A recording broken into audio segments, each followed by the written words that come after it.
My name is Jim Thomas, and welcome to the Fitness Management Update. Our topic today is how to hire quality staff in your gym.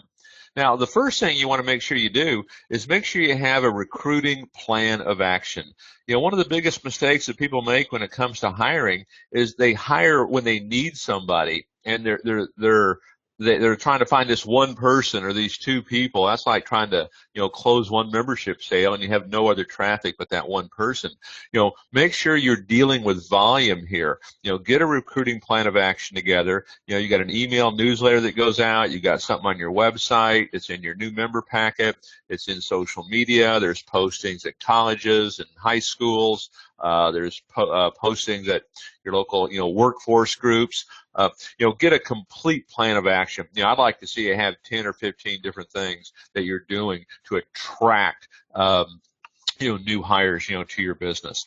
And, the best time to be doing this, of course, is all the time. The best time to be recruiting is when you don't need anybody. When you've got a full staff and they're performing well, you're going to make much better decisions on hiring than if you're simply trying to fill a slot because you lost somebody. I can't tell you how many club owners and managers we talk to is they lose somebody and the first person they find is willing to take the position, they plug them in, and then of course they're quickly frustrated because they're not producing. So make sure you got this plan. You're not just doing it to fill a slot, and you're dealing with volumes of people. I would even make it a point to have at least one interview a day. Every single day, talk to somebody about opportunities in your business. Now, when you're doing this, when you're talking to these folks, again, get out of that mindset of, just trying to fill a slot. Be very clear on the results that you're seeking, whether it be number of outbound calls that you want, number of sales that you want, level of production that you want. Make sure you're really clear on this. Next, when you're doing this hiring, one of the great rules of thumb here is hire who they are. Their attitude, their character, their work ethic. Hire who they are, not what they know.